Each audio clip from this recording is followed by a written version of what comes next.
Olá, amadas e amados, a paz seja convosco.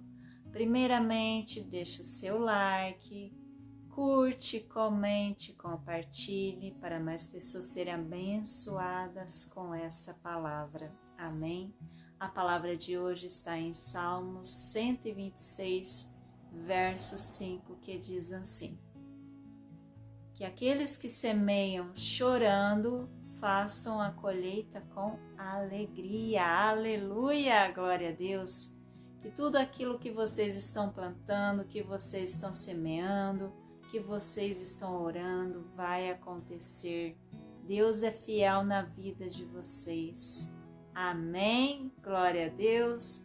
Obrigada, Senhor, por essa palavra que nós guardamos na nossa mente e no nosso coração.